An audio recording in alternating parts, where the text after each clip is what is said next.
तो जी, नमस्कार, राधे राधे, जय श्री कृष्णा, जय सिया राम। आज हम बात करेंगे उस टॉपिक के ऊपर जो आपके लाइफ में बहुत रिलेटेड है, या फिर आप इस टॉपिक को आप अपने लाइफ में ऐड कर सकते हैं, या फिर इस टॉपिक को हम आज नहीं मान रहे, लेकिन आने वाले समय में हम इन समस्या से जूझ भी सकते हैं। अगर अगर इस टॉपिक को अगर हम समझ सकते हैं, तो काफ़ी हमारी समझ बढ़ सकती है, और हमारी जो बुद्धि है उसके हिसाब से हम काम करके हम अपनी लाइफ में बहुत कुछ अलग तरीके से अपनी लाइफ को एक नया एनवायरनमेंट देके हम अपनी लाइफ में वो चीज़ हासिल करने में कामयाब होंगे, जो एक नॉर्मल आदमी को काफ़ी लंबा टाइम लग जाता है। और उस टॉपिक का नाम है एकांत। यस। क्या फ़र्क होता है एक एकांत में रहने का, और एक क्या फ़र्क होता है एक अकेलेपन में रहने का, और क्यों लोग एकांत को ही अकेलापन समझ रहे हैं। एकांत एकांत में रहना कोई अकेलापन नहीं है। यस, एकांत में रहना कोई अकेलापन नहीं है, और जो अकेलेपन में रहता है वो एकांत में नहीं रह सकता। अकेलापन पूरा अलग है टॉपिक है, एकांत में रहना पूरा अलग टॉपिक है। पहले हम बात करते हैं अकेलेपन। क्यों हमारी लाइफ में अकेलापन आता है, क्यों हमको सब कुछ अलग अलग सा फील होता है, या अकेला अकेला लोनली लोनली फील होता है। क्यों? इसके पीछे का सबसे बड़ा कारण आपको पता है? इसके पीछे का जो सबसे सबसे बड़ा जो कारण ये है कि हम हमारी लाइफ में उन चीज़ों को कंट्रोल करने की कोशिश करते हैं जो हमारी लाइफ में है ही नहीं। चाहे वो हमारे थॉट हो गए, चाहे हमारी लाइफ में वो घटना हो गई, चाहे हमारी लाइफ में वो परिस्थिति हो गई, चाहे हमारे लाइफ में वो लोग हो गए, कुछ भी हो सकता है। हमारे थॉट से लेके हमारी लाइफ में जो भी हमारी डेली लाइफ में चल रहा है, वो भी हो सकता है। यस, वो भी हो सकता है, उसको हम कंट्रोल करने की कोशिश करते हैं, और जब वो आउट ऑफ कंट्रोल हो जाता है, या फिर जो चीज़ें हमारे हाथ में नहीं है, फिर भी उनको कोशिश कर रहे हैं कि इसको मैं अपने हिसाब से कर लूँ, उनको मेरे हिसाब से कर लूँ, या वो मेरे हिसाब से क्यों नहीं चल रहा है, या फिर मेरे को समझ क्यों नहीं रहा है कोई। मतलब वो 17 प्रकार की नेगेटिविटी है, वो हमारे माइंड में चलती रहती है। और जब चलती रहती है, तो एक नेगेटिविटी विचार से हमारे 100 नेगेटिव विचार उत्पन्न होते हैं हमारी माइंड में। और जब 100 नेगेटिव माइंड ऐड होते हैं हमारी माइंड में या उत्पन्न होते हैं, तो उसी की वजह से उस 100 एक नेगेटिव विचार से 100 बनते हैं, और 100 से हमारी ओवर थिंकिंग इतनी बढ़ जाती है कि जितनी हम अगर हमारी जो ऊर्जा है ना, पूरे दिन के जो 24 घंटे की जो ऊर्जा होती है, सुबह उठने से लेकर शाम तक सोने तक की, वो पूरी की पूरी एनर्जी उस ओवर थिंकिंग में ही चली जाती है। यस, वो ओवर थिंकिंग में ही चली जाती है। और जब हम अपने ऊपर काम करते हैं, या फिर हम ऐसे नेगेटिविटी में फंस जाते हैं, या फिर लोनली फील होता है, अकेलापन फील होता है, तब हमारी पूरी की पूरी एनर्जी उस ओवर थिंकिंग में चली जाती है।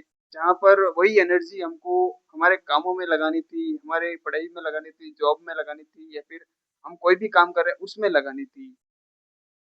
क्योंकि आपको खुद को पता है कि ओवर थिंकिंग का रिजल्ट कोई भी परफेक्ट नहीं होता है, या फिर परफेक्ट मिलता ही नहीं है ओवर थिंकिंग का। लगभग लगभग जो ओवर थिंकिंग का जो रिजल्ट होता है वो 99% नेगेटिव के रूप में होता है। कभी ये नहीं हो सकता कि जो हम ओवर थिंक कर रहे हैं वो हमको सही के रूप में मिलता है। लगभग नेगेटिव के रूप में मिलता है, और ओवर थिंकिंग हमारे माइंड में इतनी बढ़ जाती है कि हम धीरे धीरे आने वाले समय में ओवर थिंकिंग के शिकार हो जाते हैं।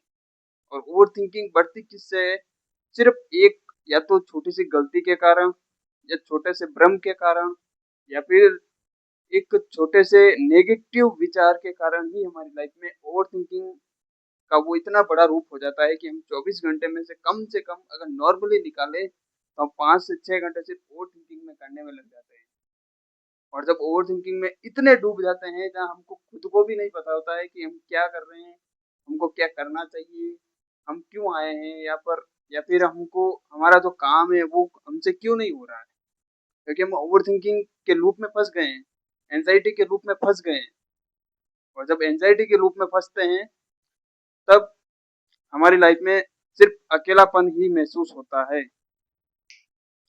अकेलापन ही महसूस होता है। जब अकेलापन हमारे ऊपर हावी हो जाता है, तब हमको बहुत कुछ चीज़ें हमारे लाइफ में हमारे हिसाब से होती हुई, और जब हमारी लाइफ में अकेलापन इतना बढ़ जाता है कि जितना हमने कभी ना तो इसके बारे में कभी सोचा है, और धीरे-धीरे वही अकेलापन हमको एंग्ज़ायटी, डिप्रेशंस की तरफ लेके चला जाता है, और अकेलापन हमको धीरे-धीरे उस लूप के अंदर डाल देता है, जैसे डिप्रेशंस के लूप में, एंग्ज़ायटी के लूप में, या एक जो बीमारी होती है जिसको हम कह सकते हैं ओसीडी, उस ओसीडी के लूप में हमको डाल देता है। और वही अकेलापन हमको, अगर आज हम इस अकेलापन के ऊपर हमने काम नहीं किया, तो आने वाले समय में या आने वाले दिनों में हमारे लिए एक डिप्रेशन नाम की जो बीमारी होती है, जिसे हम मानसिक रोगी के रूप में कह सकते हैं, वो हम उनके शिकार हो सकते हैं। क्यों? जो हमारे जो थॉट्स हैं, वो नेगेटिव भी होते हैं, पॉजिटिव भी होते हैं, जो उनका मिक्स मेल हो जाता है, तब हम ओवरथिंकिंग के लूप में फँस जाते हैं, और जब ओवरथिंकिंग के लूप में फँसते हैं, तो ओवरथिंकिंग के लूप में जब हम फँसने लगते हैं, धीरे-धीरे हमको पहले तो ये सोचने में मज़ा आता है, बार-बार ओवरथिंक करने में मज़ा आता है, चाहे वो किसी के प्रति ओवरथिंक कर रहे हैं। और जब हम धीरे-धीरे हम इस लूप में फँसते जाते हैं, हमको मज़ा आता जाता है, और एक लंबे समय बाद हमारे सर में दर्द होने लग जाता है धीरे-धीरे, क्योंकि अकेलापन हमारे ऊपर इतना हावी हो गया है, या हम अकेलापन के ऊपर इतने हावी हो गए हैं कि हमको उनको न चाहते हुए भी निकाल भी नहीं पा रहे हैं कि क्यों नहीं निकल रहा है हमारी लाइफ से अकेलापन।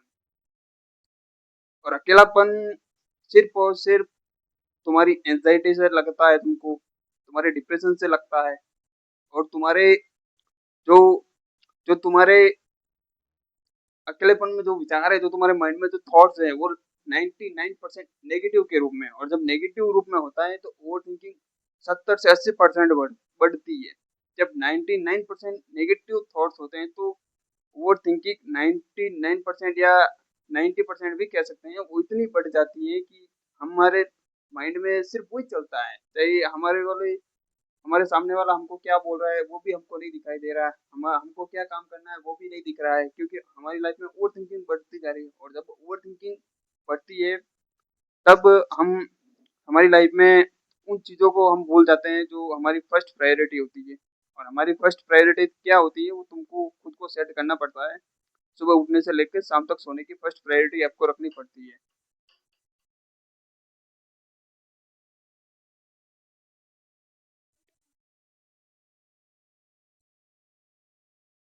और ओवरथिंकिंग से ही आपके लाइफ में वो सारी चीज़ें बिगड़ती चली जाती हैं, चाहे आपके जॉब में हो गया, चाहे आपके बिज़नेस में हो गया, रिश्ते में हो गया, स्टडीज़ में हो गया। तो धीरे-धीरे ओवरथिंकिंग ही आपको अकेलापन में डालती है। यस, ओवरथिंकिंग ही आपको अपने अकेलेपन के लूप में डाल देती है। और जब आप अकेलेपन का शिकार होते हो ना, तब आपको आस-पास में कुछ भी अच्छा नहीं लगता है, ना खाना अच्छा लगता है, ना पीना, ना सोना, ना किसी के साथ टाइम स्पेंड करना, कुछ भी अच्छा नहीं लगता है, क्योंकि आप अकेलेपन के शिकार हो, आप एंग्ज़ायटी के शिकार हो, आप डिप्रेशंस के शिकार हो, आपको कुछ अच्छा नहीं लगता है। आपको अच्छा क्यों नहीं लग रहा है? क्योंकि आप उस अकेलेपन के डीपर लेवल में चले गए हो, जहाँ पर आपकी एनर्जी बिल्कुल लो है, वाइब्रेशंस बिल्कुल लो है, सोचने का तरीका तो वो बिल्कुल ही लो ही है। और तब आप ऐसे सोचते हो ना, या फिर इस अकेलेपन के शिकार हो गए हो, तब आपको कुछ भी नहीं दिखता है। ये रियलिटी है कि आपको कुछ भी नहीं दिखेगा। जब आप अकेलेपन का शिकार होंगे, तब आपको कुछ भी नहीं दिखेगा, तो सिर्फ़ और सिर्फ़ आपको ओवरथिंकिंग ही दिखेगी। हर एक चीज़ में आपको ओवरथिंक करना है। एक छोटा-सा पॉइंट की बात होगी, तब भी आप उनको 2-2 घंटे तक ओवरथिंक करते जाओगे।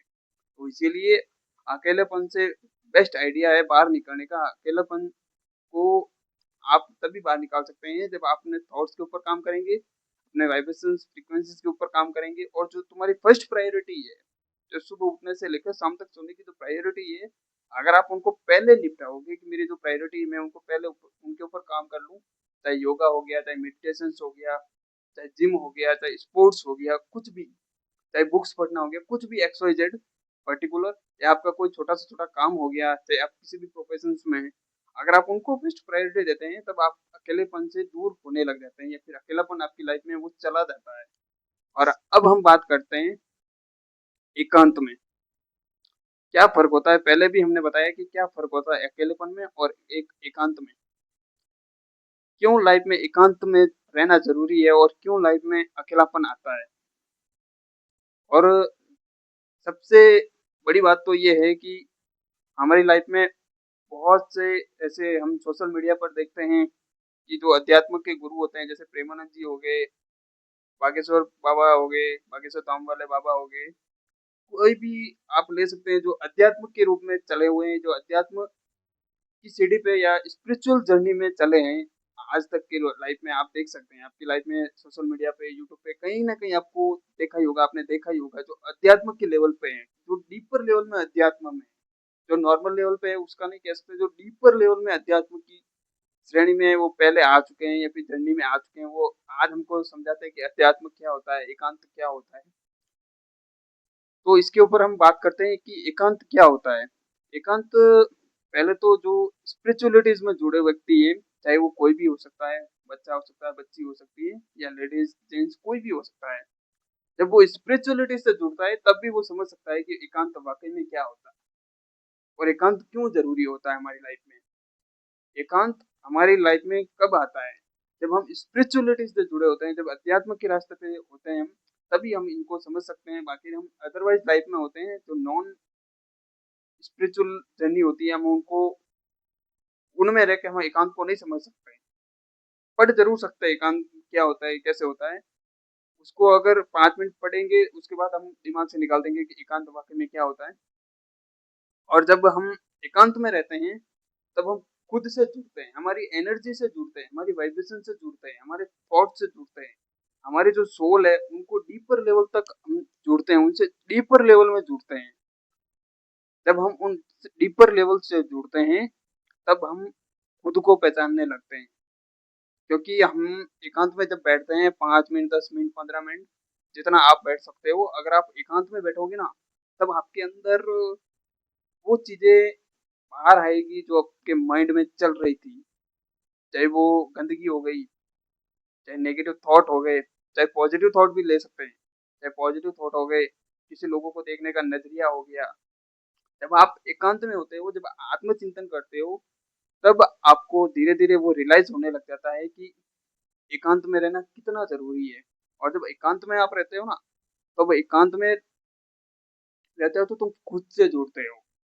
तुम्हारी सोल है वो या तो भगवान से कनेक्ट होती है या यूनिवर्स से कनेक्ट होती है। जो तुम्हारी सोल है वो यूनिवर्स से, भगवान से कनेक्ट होती है या खुद के साथ कनेक्ट होती है, खुद के साथ ही मान लो। जब तुम्हारी सोल खुद के साथ कनेक्ट होती है, जब तुम खुद को समझने लगते हो, जब तुम एकांत में रहते हो। एकांत का सबसे बड़ा फायदा यही है कि आप, आपको कोई समझे या ना समझे, ये डजंट मैटर, लेकिन आप खुद को समझ सकते हो कि आप क्या हो। आप खुद को समझ सकते हो कि एकांत में रहकर आपको कितना लाइफ में फायदा मिला है।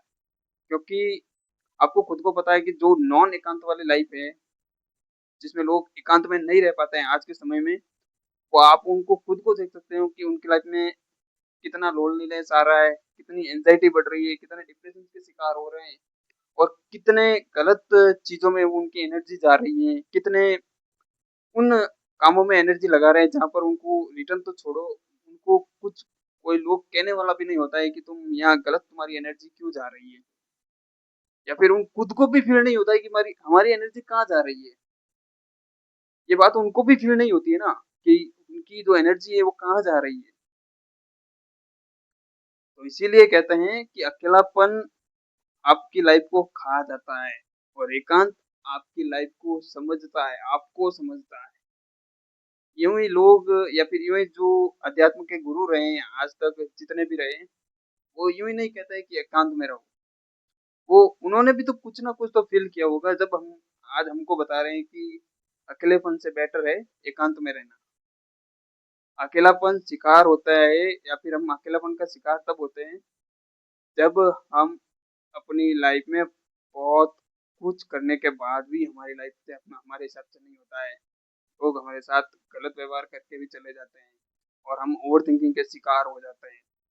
और जब एकांत में रहने का जो सब सब समय आता है ना, जब एकांत में रहने का जब समय आता है, तब एकांत में एक तो आदमी खुद के साथ जुड़ता है, खुद की एनर्जी के साथ जुड़ता है और वो अपनी लाइफ में उन गलतियों से सीखता है। एकांत में रहकर भी उन गलतियों से सीख सकता है कि मैंने जो पास्ट में जो भी गलतियाँ की एक्स, वाई, ज़ेड जो भी गलतियाँ की उनसे मैं सीख कर आगे कैसे बढ़ सकता हूँ या फिर उन गलतियों से मैं किसी काम में मैंने कहाँ गलती की है, कहाँ पर मैंने ये ऐसा किया है, कहाँ पर मैंने नेगेटिव सोचा है, तो वो एकांत में रह के सोचा जा सकता है, अकेलेपन में नहीं सोचा जा सकता। क्योंकि अकेलापन होता है ओवरथिंकिंग का लूप।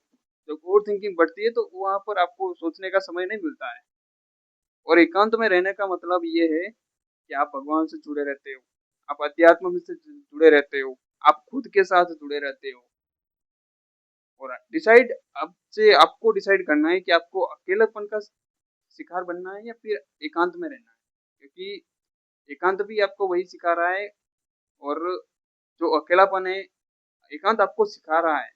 आपकी जो भी गलती है एकांत आपको सिखाता है कि आपको क्या करना है, क्या नहीं करना है। लेकिन अकेलापन आपको उस लूप के अंदर डाल रहा है जहाँ पर आपकी लाइफ बनने तो छोड़ो और भी बिगड़ती जाती है। तो डिसाइड तुमको करना है कि आपको अकेलेपन में रहना है या फिर एकांत में।